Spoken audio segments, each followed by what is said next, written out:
대표님 오만정입니다. 안녕하세요. 이 뒤에 화나네. 예, 저희 뒤가 보도국입니다. 아, 여기서 방송 처음이시죠? 예. 제가 무슨 앵커 뉴스 진행하는 사람 같아. 다들 그렇게 말씀하십니다. 오늘은 이 출연자분이 앵커시고 기자십니다. 아이고야, 그렇구나. 한숨이 깊으시네요.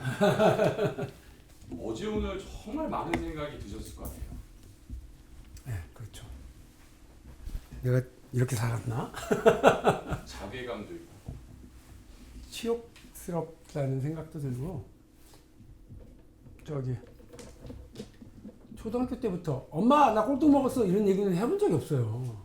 학업 성적뿐만 아니라 품행이 방정하고 뭐 이런 리더십이 있고 이런 생활 기록표, 생활 기록부 뭐 이런 것들이었는데 처음으로 당신 하위 10%야 꼴등이야 얘기죠. 꼴찌다. 그 얘기를 부모에게 말하기도 창피한 일을 국민들한테 드러내기로 각오를 한 거거든요. 그리고 뭐 이러저러한 온갖 페널티 다 각오하고 하겠다 이렇게 한 거니까 생각이 많았죠. 원래 이 정도면은 전화도 잘 안 받으시고 하는데 오늘만 인터뷰가 이거 포함해서 한 너댓 개 되고 예. 이 정신력이 대단하신 것 같아요. 뭐 여러 곳에서 그런 말씀을 드렸는데 설령 이재명의 민주당이 박용진을 버릴지언정 박용진은 민주당을 버리지 않겠습니다. 당을 지켜야죠. 살려야죠. 총선 승리해야죠. 그러려면 오늘의 이 상황이 이상하다라고 되었을 때 바로잡게 할 수 있도록 저를 던지는 거 아니겠어요? 첫 마디가 저 어제 하위 20% 통보받았습니다라고 하는 그 글을 쓰는 진짜 이걸 어떻게 시작해야 되나 제목도 기사 제목도 못 잡았었어요. 저기 기자회견문 제목도 제가 쓰는데 저는 어제 당으로부터 하위 10%에 포함됐음을 통보받았습니다. 이 한 줄을 쓰는 게 너무 고통스럽고 드라이한 문장이지만 너무 그러니까 납득이 불가능한 일이라서 그러니까 이제 그런데 이거를 내가 이 치욕을 드러내야 사람들이 알 거 아니에요. 그럼 박용진에 대한 사람들의 평가가 있을 거예요. 국민들의 평가, 당원들의 정말 평가. 쫙 나오죠. 평가는. 저런 평가를 받아서 싼 사람이야. 라든지 아니면 어떻게 저럴 수가 있어. 해도 너무하잖아. 이건 아니지. 이건 아니지라고 하는 목소리가 더 많을 거라고 나는 생각을 하고 이제 공개를 한 거고요. 2000년부터 현실 정치를 시작하셨는데 그 지역이 지금 강북을입니다. 네. 정말 골목골목을 다 하시겠네요. 24년 동안 누비셨으면. 네. 어제 그 일이 이제 뉴스가 되고 나서 정말 많은 문자를 받았는데 그 중에 제일 제가 가슴이 먹먹했던 문자가 밤 11시쯤에 내가 본 거예요. 늦게. 뭐 너무 많은 문자가 와서 격려하는 문자. 그렇게 써 있는 거야. 뉴스를 듣고 참담했습니다. 퇴근길 버스에서 의원님 사무실 앞을 지나가는 버스에서 창밖으로 그 사무실에 현수막 걸려 있는 걸 보고 정말 마음이 아팠습니다. 힘내시라. 꼭 견디고 이기시라. 응원한다. 이렇게 하고 자기를 소개하는데 중학교 때부터 박용진 의원님을 지켜본 30대 지역 주민 이렇게 해서 보냈더라고요. 그때 10대였으면 그렇죠? 예. 그러니까 저는 저를 지켜본 분들이 계시고 저라고 왜 지역에 저한테 서운해하거나 비판적이거나 이런 분이 왜 없겠어요. 이제 그분들 이 전부 다 이 상황에 대해서 판단이 있으실 거라고 봅니다. 이번 오만정은 좀 무겁게 시작하도록 하겠습니다. 오만정 총선 이슈를 5분 안에 정리하는 시간입니다. 첫 질문은 하위 10% 통보를 딱 받았을 때 가장 먼저 드는 생각이 뭐였습니까? 이게 뭐지? 그리고 매일 그러니까 이럴 수도 있다라고 하는 걸 최악의 상황을 머릿속에 그리고 있는 스타일이라서요. 하위 10% 예상하셨어요?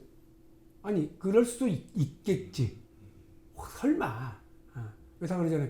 혹시 혜성이 우리 지구에 떨어지면 어떻게 해야지? 이런 생각 정도로. 그러면 나는 어떻게 해야 되지? 라는 생각들을 늘 이제 하고는 있었거든요. 근데 막상 그게 보니까 헛웃음이 나오더라고요. 뭐지 이게? 그래서 저 납득이 안 되는데요. 그랬더니 저도 뭐 잘 알지 못합니다. 그냥 통보만 합니다. 이렇게 얘기하시니까 현재 의원님의 걱정이 더 많습니까? 아니면 민주당 상황이 더 걱정됩니까? 민주당 상황이 더 걱정됩니다. 어떤 이유죠? 우리 민주당한테 국민들이 윤석열 정부를 좀 심판해 주라. 너무하지 않냐. 이런 대통령이 어딨냐.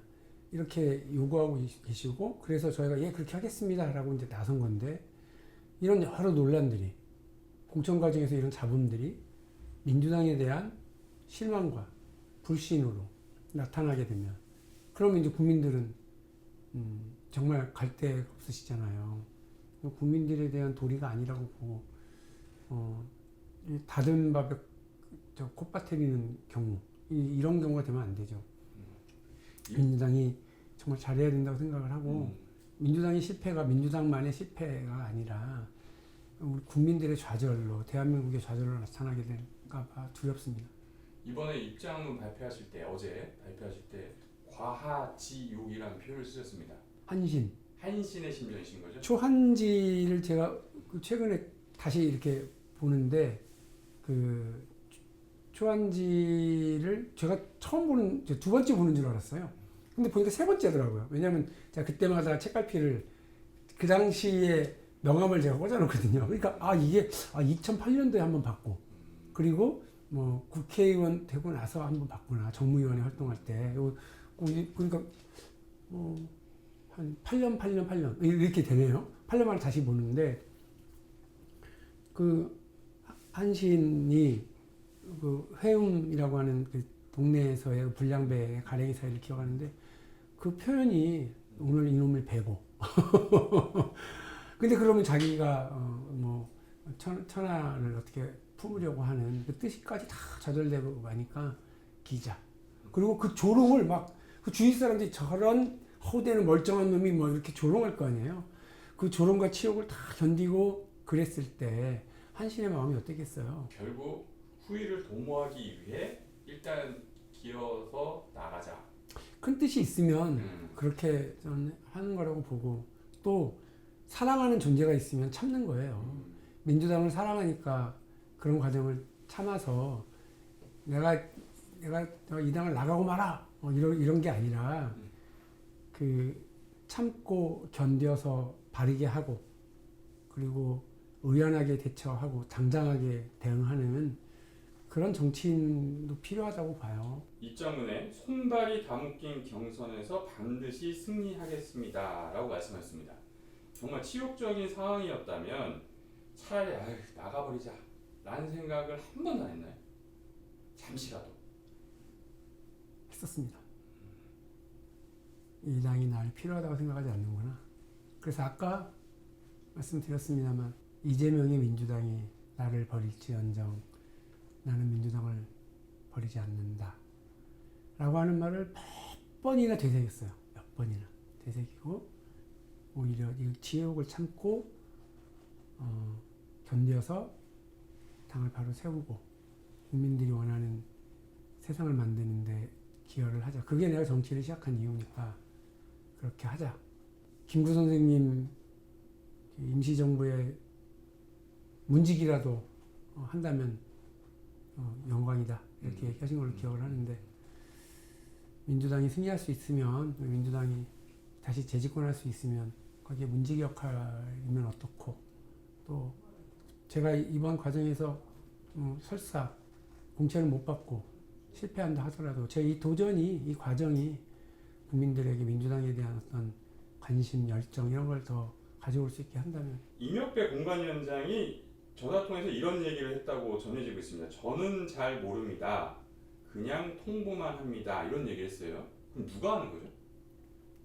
평가는 이미 작년에 끝난 선출직 공직자 평가위원회라는 데가 있고요. 거기서 평가를 했다는 걸로 알고 있습니다. 근데 지난해 말이죠.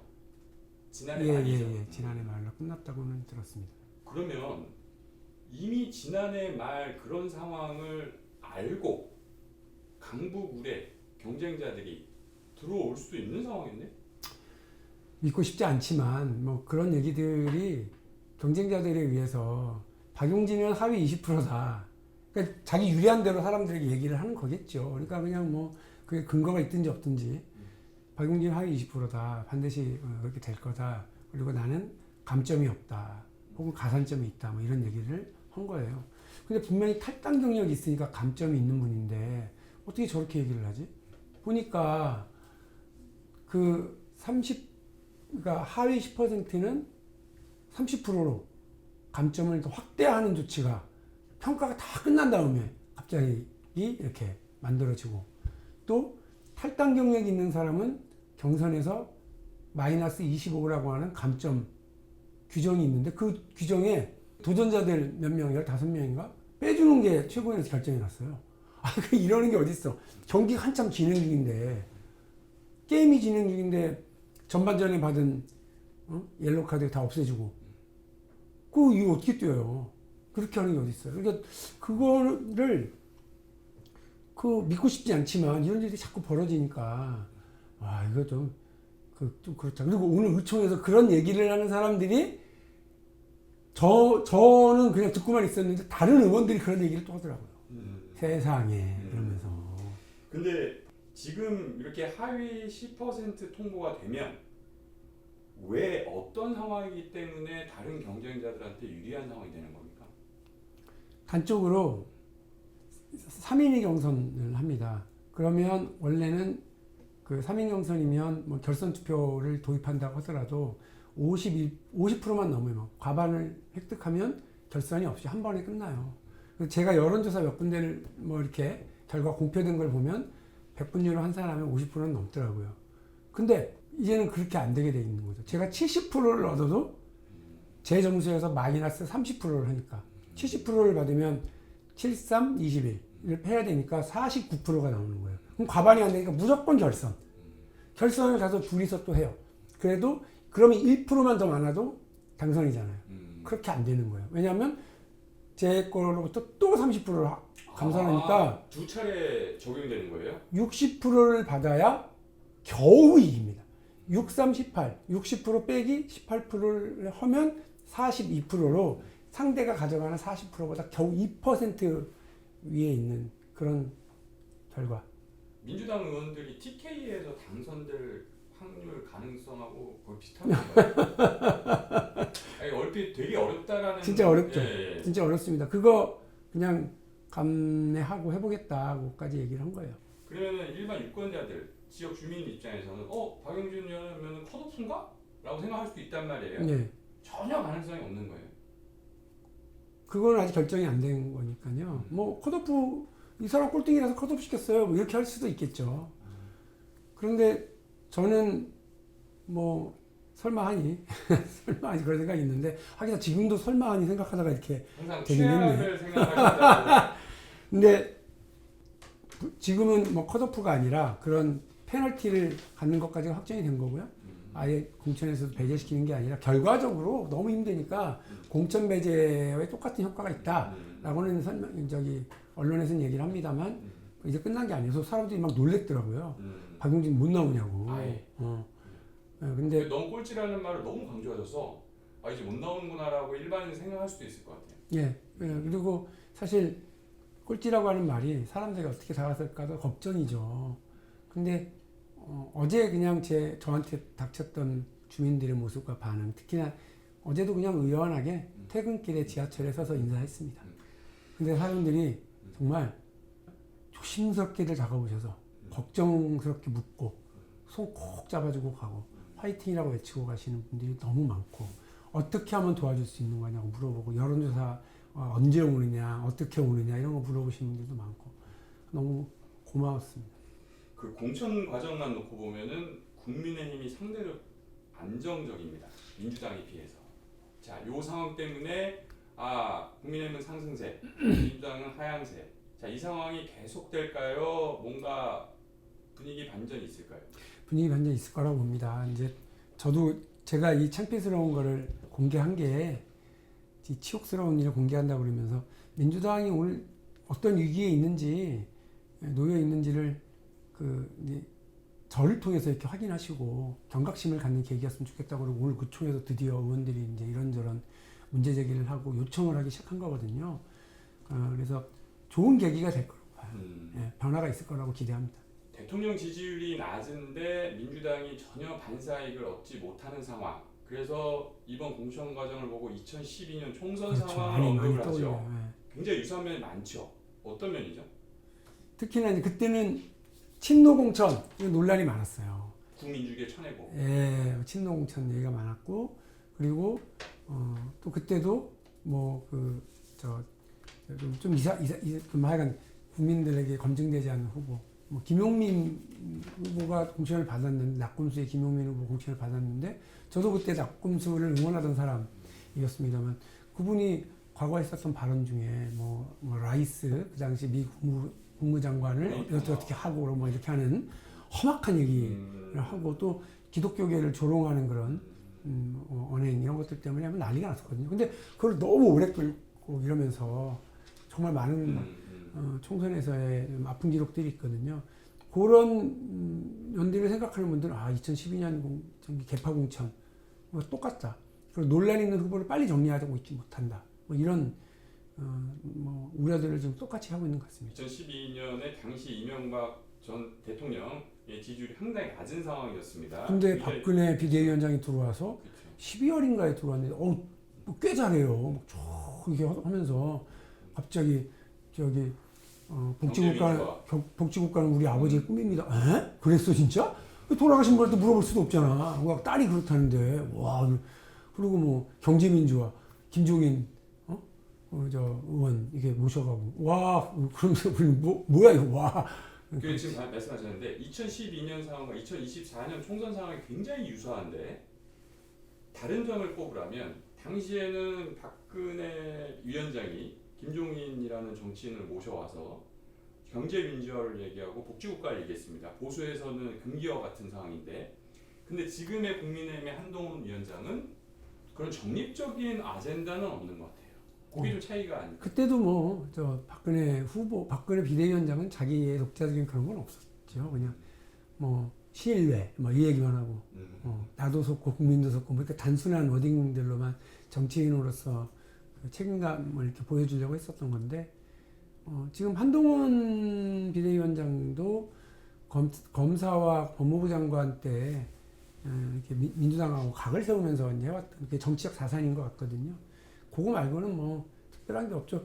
정치 개혁을 한다고 그러면서 의원 숫자 줄인다고 그래서 허경영의 제자임을 선언하는 이야기라든지 의원들 세비 삭감 이런 얘기를 한다든지 하는 수준이 저 정도구나라고 하는 걸 드러냈을 뿐이고요. 그래서 저기가 잘한다기보다는 우리가 오히려 극복해야 될 과제가 많은 거 아닌가 지금은. 결국 야당이 야당답지 않으면 반사이익은 없다. 네. 라는 말씀이시고 자, 이 말도 회자되고 있습니다. 이번 그 통보 이후에 우리 박용진 후보도 공천 걱정하지 않는 그런 당 확실하게 만들겠다. 누가 한 말이죠? 저하고 당대표 경선할 때 이재명 후보가 지난해, 제 앞에서 연설을 하면서 저를 이렇게 가르치면서 했었어요. 지난해 전당대회 때 그 당시 이재명 대표가 얘기를 했는데 이 말의 느낌이 그 당시 현장에서 들었을 때와 지금 다시 곱씹어 볼 때와 느낌이 다른가요? 별 느낌 없습니다. 이렇게 시스템을 잘 하겠다고 하는 얘기인데요. 지금 어쨌든 거기에 이재명 대표가 무슨 관여를 했는지 어땠는지 그건 알 수 없습니다만 결과적으로 많은 사람들이 우려하는 데로 가고 있는 것 아니겠습니까? 박용진의 공천을 걱정했던 게 아니고요. 그때도 당을 걱정하고 있었던 거고요. 지금도 제 공천을 걱정하는 게 아니라 민주당의 패배를 걱정하고 있는 상황이니까 그런 상황을 좀 잘 헤아려서 당대표로서의 역할을 잘 해주시면 좋겠어요. 의원님 초반에 민주당의 문직이라도 되겠다라고 말씀하셨어요. 근데 지금 현재 보면 친명에서 의원님이 문직이도 아니고 지난해 정당대회 경쟁자도 아니고 앞으로 대권의 잠재적 경쟁자로 보는 것 같습니다. 이번 통보 이후에 좀 더 그런 생각이 좀 짙어지지 않나요? 그럼 만일에 그것도 믿고 싶지 않은 그래서 그렇게 대접해 주는 건 고맙죠. 그러나 그렇기 때문에 제거해야 된다? 그런 생각들을 했다? 믿고 싶지 않은 일이에요. 모두가 다 알다시피 다양한 가능성 또 여러 예비 타이어들 다 가지고 있어야 되는 거 아닙니까? 이제 지금은 뭐 이재명 후보가 원톱이죠. 근데 이재명 후보가 아니라면 누군가가 경쟁을 해서 또 그 민주당의 새로운 가능성 이런 것들이 좀 있어야 되는 거 아니겠어요? 그 2017년에 문재인 후보가 압도적으로 승리를 했습니다만 그 과정에서 당시 안희정, 이재명 이 분들이 가능성들을 보여줬잖아요. 많은 분들이 출마를 포기한 채로 워낙 압도적이었으니까. 그러나 안희정과 이재명이 어쨌든 새로운 그 민주당에 대한 고민들과 제안들과 아이디어를 내는 과정이 있었기 때문에 민주당이 더 그때 뭐 장미 대선이에요, 벚꽃 대선이에요 그렇게 표현하면서 봄에 처음 치르는 그 대통령 선거에서 이길 수 있었다고 저 보거든요. 그런 면에서 보면 지금 잠재적 경쟁자니까 제껴야 된다라고 하는 인식이 있었다고 그러면 그거는 위험천만한 인식이고 믿고 싶지 않은 일이에요. 비슷한 맥락인데 이재명 대표가 신년 기자회견 때 목표 의석수를 151석으로 잡아서 그때만 해도 민주당 상황이 지금보다 나았거든요. 그래서 참 겸손하게 잡았네라고 했는데 지금 다시 돌이켜 생각해 보면 의석수에 대한 손해를 보더라도 자기 사람을 더 심는 게 낫다라는 대표의 생각이 있지 않았을까라는 지적도 가능합니다. 역시 믿고 싶지 않고 믿기지 않은 얘기입니다. 그러니까 본인만을 위해서 당의 희생을 뛰어넘어서 국민적인 요청을 저버리는 거는 정치인이면 해서는 안 되는 일이고요. 정치 세력이면 감히 생각했어도 안 되는 일이지요. 그게 공당으로서는 가질 수 없는 일이라고 생각하기 때문에 믿고 싶지도 않고 믿을 수도 없습니다. 믿고 싶지도 않고 믿을 수도 없지만 이재명 당대표 지금 머릿속에는 총선보단 대선이 있는 거는 어느 정도 타당한 얘기겠죠. 글쎄요. 이번 선거를 못 이기면 그 다음이 어디 있어요. 저도 근데 그럴 질문인데 만약에 자기 사람을 아무리 싶더라도 민심에서 민주당이 이겼다라고 하는 거는 적어도 국민의힘보다는 의석이 많아야 되고 그보다 더 나아가서 과반을 얻어야 되고 이런 성과가 있어야 되는데 그렇지 못하면 결국 이재명 대표한테도 대선 가도에 문제가 있는 거 아니에요? 좀 그렇게 봅니다. 그래서 지금은 민주당 승리를 위해서 모두가 힘을 합치고 나가야 될 상황이고 그런 구두로의 그런 약속들은 여러 번 이재명 후보도 했기 때문에 이재명 대표도 했기 때문에 그걸 믿고 싶지 지금 벌어지고 있는 이 여러 가지 우려스러운 상황에 대해서 그게 의도를 가지고 그런 거다라고는 믿고 싶지 않습니다. 마지막 질문입니다. 4월 총선 이후 이재명 대표는 어떤 모습일까요? 글쎄요. 너무 여러 가지 가정들이 존재하기 때문에 당의 정치적인 중요한 자산이잖아요. 그리고 당 대표로서의 역할도 지금 하고 있는 분이고요. 이번 선거가 본인의 정치적인 진로, 미래, 그리고 대한민국의 미래와도 직결되고 있다고 생각하고 책임 있는 자세로 모든 지금 혼란과 이런 것들 좀 책임 있게 정리해줬으면 좋겠다는 생각입니다. 네, 오관장 여기까지입니다. 가장 길었어요. 그러게 말이 많았. 아니요. 제가 질문이 기존보다 많았는데